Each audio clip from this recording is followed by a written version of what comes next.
In this video, I will discuss basic air combat, and I will cover two main topics. The first one on aerial gunnery, and the second on some air combat maneuvering tips.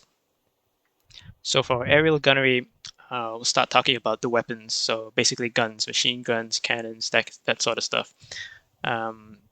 First important one is gun convergence. So as you enter a game, here I'll just use the test flight. So some of these options you won't have in an actual game, but the main ones here, you will get the option of setting your gun targeting distance. So what this means is that depending on the range that you set, at what point in front of your aircraft do the guns converge? So for example, on most British fighters, they have their guns in the wings. So and they don't shoot straight, all right? They shoot at an angle inwards.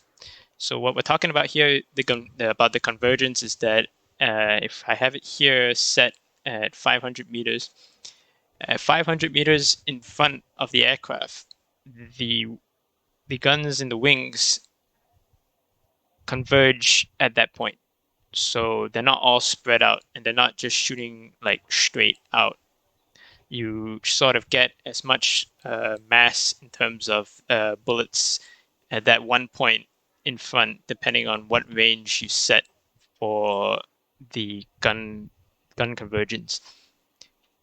Now, this is important because different types of guns, different types of aircraft have different types of guns, and each type of caliber of gun has different effective ranges, different types of ammunition belts. So um, the way you can use this is normally you set it at a set distance, and this is the distance that you're going to engage targets. Second important thing about guns is about the ammunition types, the different ammunition belts. So at the same menu before you enter the game, you also get the option of selecting what kind of ammo belts that you want to bring in. Now, here, if you go to the modifications tab of what aircraft you've selected, you can look it up beforehand, but you will get the option of picking it just before you enter the game.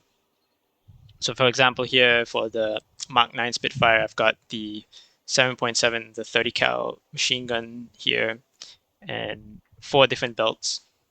The 20 mils over here, it's got 6. Now, if you expand the drop-down menu, and if you put your cursor over each one, you get the stat card for it. Now, if you look up the stat card for, let's say, this the default ammo belt, you'll see what kind of bullets are in the belt. So for example, here you have tracer, armor piercing incendiary, omnipurpose, and incendiary. Now, it's important to know that this is the order in which the belt fires the bullets. So you'll fire these 5 bullets in this order and then repeat after that. So it basically tells you the composition of the bullets in the ammo belt. For example, if we compare it to the tracer, there's only 2 types of bullets here, the incendiary tracer and the armor piercing incendiary. So if you want to really know what kind of damage your ammo belts dishing out, you just look up the bullet types and they basically tell you. So I mainly play British and American tech line, the tech trees, British and American aircraft. So I'm just going to put in here all the things I've found out through experience about the British and the American weapons. So for the British 30 cal, compared to the 50 that the Americans have, it is pretty weak, all right? The effective range is going to be around 600 meters, all right? That's as far as the maximum effective range is going to be. If you're a really good shot, you might be able to extend that to 700, 750, where you can specifically aim out certain parts of enemy aircraft. But as a general rule of thumb, 600 meters is where you're at, okay? And the thing about the 30 cals is that they don't scale well with aircraft as they develop later down the BR lines. So once you get to about, let's say, 4.0, BR 4.0 and higher, you'll find that the 30 cals become even less effective because airframes and aircraft, they have better materials, more armor on them. They just don't do as much damage as they do in the lower BRs. Now, for the 30 cals, I recommend using the stealth. This does the most damage. You with universal, you'd be able to set fires more often, but I find with stealth, it, it's about the same. There's a debate between universal and stealth, setting fires and doing damage to the enemy airframe itself. But I find that you still set quite a lot of fires with stealth as well. So stealth. I should add that this is after years of experience. If you are starting out as a new player, after you unlock the ammo belts for whatever aircraft it is you're using, even though you have the lead indicator, and I'll in a moment here talk about how to use the lead indicator. Uh, I'd still recommend using a ammo belt that still has a tracer round in it. So, for example, Universal here, it's got a tracer round. Don't use the tracers because uh, they just don't do that much damage. You can still use the Universal with a tracer bullet in it, but since you've got the rest of the ammunition that are of different types, they do more damage. So if you're playing Brits and you're brand new, start off with Universal. The reason why is that you want to get used to the the gun itself, its range, its spread, bullet drop. It will help you out in the long run when you get more experience and you unlock different aircraft with different types of guns. You'll understand how the game mechanics sort of work and how it's modeled. It'll help you aim better. But for more veteran, or if you feel that you already have enough skill in this department, then switch over to stealth because it does more damage. So the next main primary weapon that the British have, and this becomes more prominent at rank 3 and higher up until you get to the jets, is the 20 millimeter cannon. For these, you can't go wrong with air targets or stealth. Um, I use air targets. I find them more helpful. It has a tracer round in it, and that's the really only big difference between that and stealth. In terms of damage, I haven't found much difference between the two. All right, so um, personal preference for the most part. So onto the Americans. Their main weapon up until the jets is going to just be the 50 caliber machine gun. There are a couple of aircraft that do have different types as well. The second main one is cannons. They also use 20 millimeter cannons. So it's the same as what I've discussed of the British. But the 50 cal, that's where most of the work is going to get done. You have four. I use universal. Reason why is that I haven't found that they do much difference in terms of damage to airframes than stealth. And the added benefit is that I'm pretty sure that they set more fires than stealth. That's been my experience. Maybe other people have experienced differently, but you can't go wrong with universal. And it's a 50 cal, so even if you're not going with the intention of setting somebody on fire, with 50 cals, and especially with American aircraft, they pack it with a lot of 50 cals, all right? I mean, the Corsair here has got 6, the P-47s, they've got like 8. When you're putting that much lead down range, you're just gonna destroy people, okay?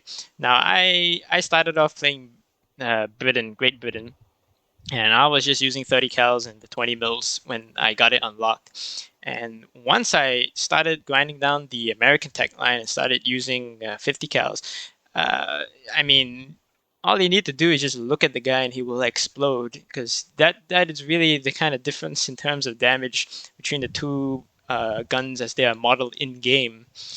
Uh, with cannons, because they are, for the lower tiers at least, they are sort of slow firing. it doesn't feel like you're getting that much damage into people.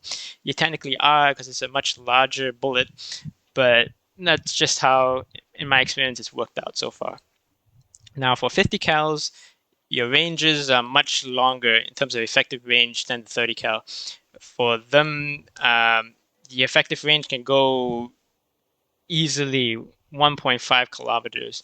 I've taken shots against aircraft at around started firing at around 2 kilometers and still gotten hits. And at 1.5 was the longest that I've got, was a confirmed kill. Um, they just really hit hard. Yeah. Now that I've touched on both topics about the different gun calibers and gun convergence, how they work out together, a lot of this is personal preference, but I'll just give my 2 cents on of what the experience has been so far that I've had with playing the British and the American tech lines and their weapons. So for the British, what I usually do is I set the gun convergence at around 300 meters.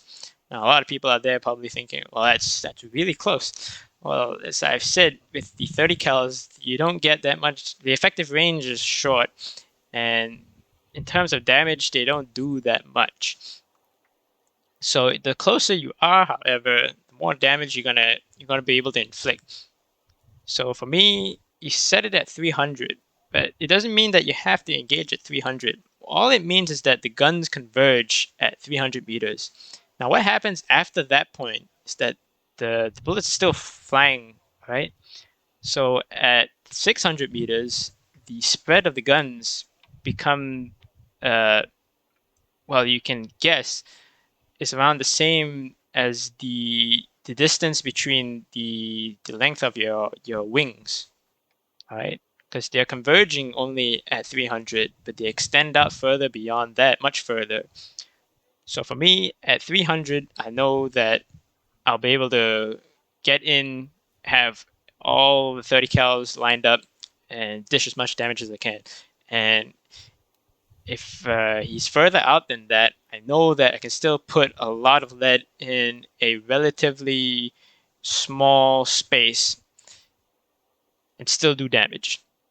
And I don't want to engage anybody beyond 600 because at that point, you're not going to be able to do that much damage either way. Now, with that being said, the next group of people are going to be saying, yeah, but you're forgetting about the two big cannons here that you have on the spit, the 20 mils, and those are really effective, and they go out much further and can kill things a lot further away. It's like, yep, that is true. And the way you get around that is, it's sort of a skill that you have to acquire, but at that point, if I'm engaging a target that's beyond 600, let's say, because as we've just discussed, you still get at 600 meters, even though the gun convergence is about 300. The spread around them will only be around the distance between the the length on the airframe, the air wing here, the wing, sorry, the wingspan. So if I'm engaging targets beyond that and I want to utilize 20 mils, what I've done is essentially trade having two cannons basically for just one. What I do is just aim with just one cannon, depending left or right. You use the crosshair, you put it further left or further right of what it is you're shooting or where you're shooting at. And essentially, you'll be able to utilize one gun accurately to hit a target much further than 300 or the 600-meter range of the gun convergence. That's the way I approach with using the British when they have the mixed machine gun cannon type layout, which quite a lot of their aircraft have. Some people may find that very tedious or not as effective, but it's worked out great for me so far. So that's how that goes. Now, for the Americans, uh, since we're mainly working with 50 cals, I set my convergence at 500 meters. And what that allows me is that I can engage targets at a much longer range, and I don't trade off the ability of killing targets at shorter ranges either, because What I do then is use the trick that I just told you about using the guns in one wing, specifically with the Spitfire, just at 120 mil, and aim the crosshair slightly further left or further right, and then just use that one gun. If I'm engaging targets closer, then I just use the guns in one wing because it's now offset. Now instead of engaging targets further, engaging them closer, you only get to utilize, well, with my technique, utilize one side, and that's enough because we're talking, in this case of the Corsair, 350 cals, and in some other aircraft will be four. That's more than enough. You don't need to worry about it. Now at 500 meters, what you then get the ability is at 1 kilometer or further, you can engage targets, especially in head-on situations, which is really helpful. Start firing long before your enemy is able to, and you get the lead down range, and if you're lucky, you get a kill. If not, you put in damage, set them on fire. Who knows? Now we come to the exception of all the rules. Aircraft that have nose-mounted weapons, like let's say here the P-38, in which case gun convergence isn't. It's not really a thing because you have all the weapons mounted in one area and they pretty much just shoot straight. All right, so you don't need to worry much about that. For the gun belts, ammunition belt, that's all personal preference. For example, here the P-38, you've got 450 cals and 120. I mean, honestly, it doesn't really matter at that point what kind of ammunition you have. That much lead and this very compact area, uh, it, whoever you're looking at, he's gone basically at that point. Which for people who will start flying the P-38 or who have flown the P-38 know this thing really does murder people. Okay, now on to using the lead indicator. So in Air Arcade, you get the assistance of a lead indicator. It basically tells you, depending on what target you have selected, where they are going to be in relation to the velocity of your guns. So it basically helps you point your guns to offset the lead that you need in order to fire the guns to hit the moving target. Now, I've got 4 clips here showing me shooting at targets. And what I want to try to talk about in this part of the video is really mainly 2 things. The first thing is, for new players especially, you have to understand is that you're not here to shoot the lead indicator, all right? You're here to shoot the enemy aircraft. To you, that may sound a bit like, isn't that the same thing though? No, it's not the same thing. Your mindset it's not the same mindset, all right? A lot of the time, new players will come in and they see the lead indicator in Eric and it's like, all right, that is really helpful because, I'm new. I'm not used to how this game models the weapons and how it works and all that. I haven't developed the skills in air combat simulator like this, so this is great. I'll just go around, pick a target, chase the lead indicator, press the left mouse button, and hey, I'm an ace. No, that ain't how it works, all right? So you're shooting the target that you selected, okay? You're shooting the enemy aircraft. You're not here to shoot the lead indicator. Now, real reason why I want to raise this is because once you get to dogfighting, you have to understand is that you're here to maneuver your aircraft against the enemy aircraft. And this is the one where if you develop the bad habit of trying to chase the lead indicator all the time, you're going to struggle later on with dogfighting. And I'll discuss air combat tactics later as well. Maneuvering aircraft in order to get the kill. Now that is very important, and it's worth mentioning that at the beginning, so that if you keep this in mind later on, it won't be so hard to try get out of that mindset. Really, you should be able to develop this skill very early on, and that'll help you out really big time. So with that being said, now the thing about lead indicators is that the lead indicator itself isn't actually telling you where the enemy is going to be in order for you to fire the guns. it's actually telling you where the center of the enemy aircraft is going to be. So in actual practical reality, you still need to lead the lead indicator, all right? I'm going to try, show, and demonstrate it to you here. I've got 4 clips of gun kills here. So the first 2 are pretty straightforward.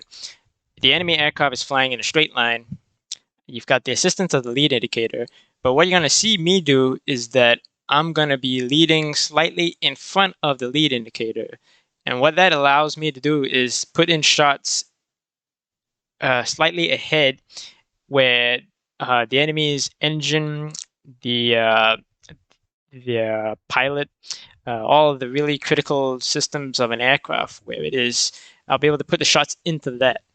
Usually new players, what they do is they try to put the crosshair right onto the lead indicator, and what happens then is that their shots lag behind and they either miss or just hit the tail end of the aircraft, which is not what we want. We want to go in for maximum damage, maximum effectiveness. So for the first one here,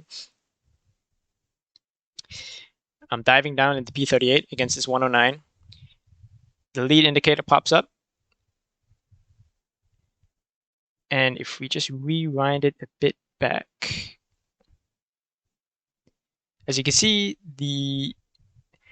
I start firing here.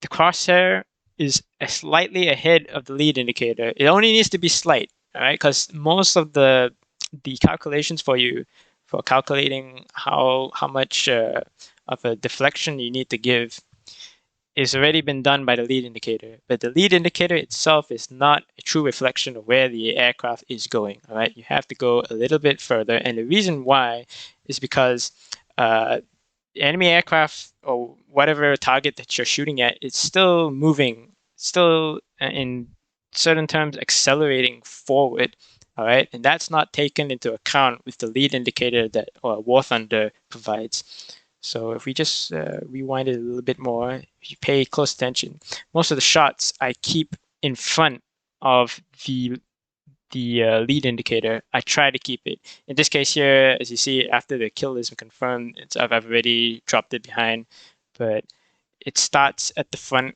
and I try to keep it there. Now, for the second clip here, same situation. I'm diving down on a 109, and this the difference here is that is at an angle that he's coming towards me. The previous kill, I was coming in from behind, and this kill, I'm coming in from in front, above and in front. But same principles apply. You're going to see me lead slightly in front of the lead indicator and start firing. I pick the one behind, and there.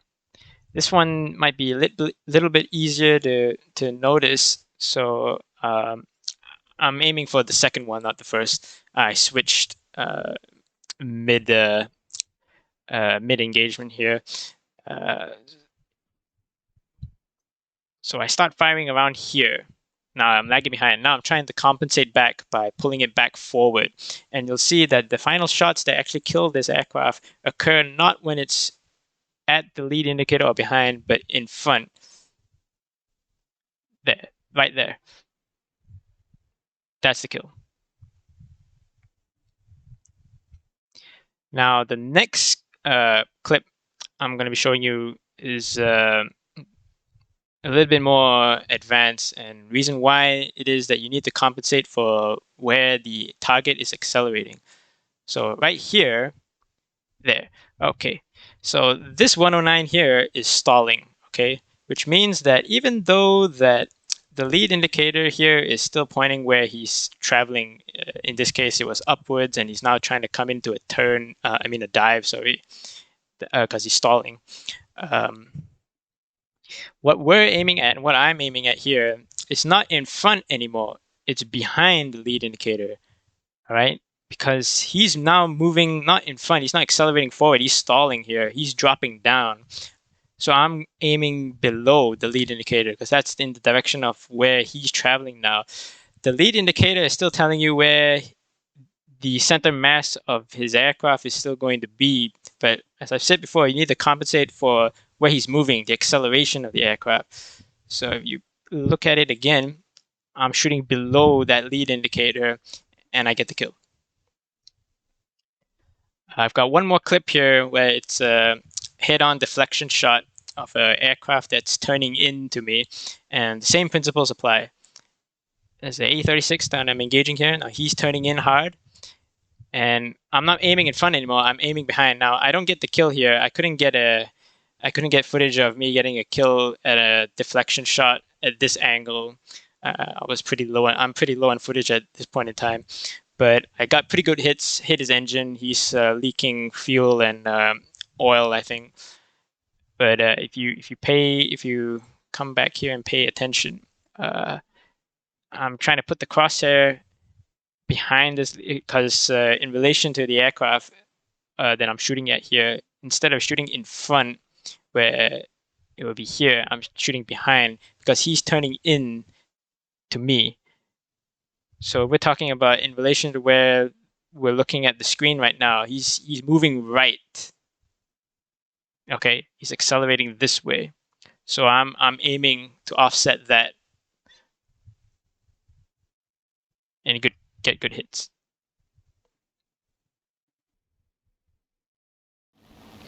Now, hopefully that last part wasn't too confusing to most of you folks, but don't be too worried about that, alright? The first part of that section of the video concerning mindset, that's far more important than actually learning how to use the lead indicator. You will, as you play the game a lot, practice, you'll figure it out in your own time about how the lead indicator actually works, because it's not exact, alright?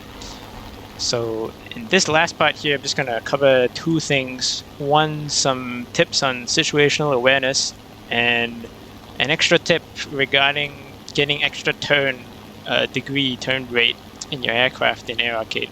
So situational awareness. Now I've got the overlay here from my keyboard, and what I want to talk about in the first video of this series, I talked about situational awareness and using the look around key. And I talked about doing that whilst maneuvering with the WASD keys.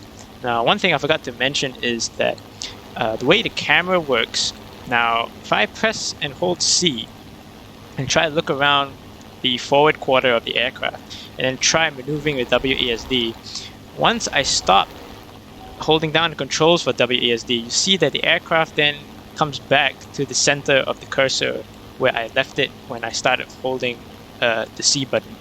Alright, let's see if I can demonstrate that again.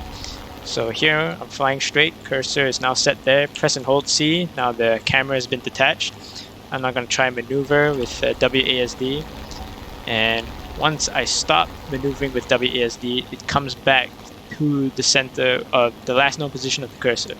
Alright, now what you can do, and what I do most of the time, is that once the camera angle is moved away from the cursor. Now the cursor is now out, the crosshair, sorry, is now out of the picture here. Once I start maneuvering, it won't go back to where it was. It will just stay put. The attitude of the aircraft will just stay put to wherever I leave it whilst maneuvering with the WASD key. Alright, this has added advantage. Usually for me, instinctively, once I start using the look around key, I just do that and brake lock, start maneuvering, then use it to look around and maneuver whilst looking around. It helps me a lot. It's a sort of skill that you're going to have to develop. Very useful, especially when you're in a dogfight, and especially when you're engaging multiple aircraft. That is really helpful. Now on to the tip on maneuvering. It's about using your rudder. So as I mentioned in the first video, I've got the Q and E keys for rudder control. Now basic maneuvering, use the elevator, which I've got here for pitch up to the S key. You use the A and D keys to roll to whichever direction. So in this case I'm going to roll right, and then I'm going to use the elevator to start getting the pitch up angle, and this is the basic way of turning the aircraft basically. Now, what you can do, and in arcade you can get away with this. If you try doing this in like realistic or simulator, you're just gonna stall the aircraft. But because the flight models are simplified, what you can do is using the Q and E keys, then using the elevator to pitch up.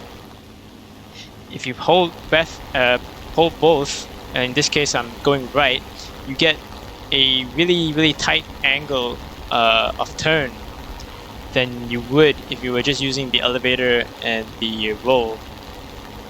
Now this is helpful because well, you get to turn faster, and if you've just been engaged or you get into a sudden engagement and you're still using the pitch up and roll, you can still mid-turn use the rudder, and now you're getting more a better turn rate, a tighter turn angle than you would be with just rolling and pitching up. Like I said before, it's another skill that you're gonna have to develop as you practice and you get used to it. You'll know which situations and when, and it will just become instinctive using the rudder to get extra maneuverability in a dogfight. So that wraps it up for this video. Thanks for watching.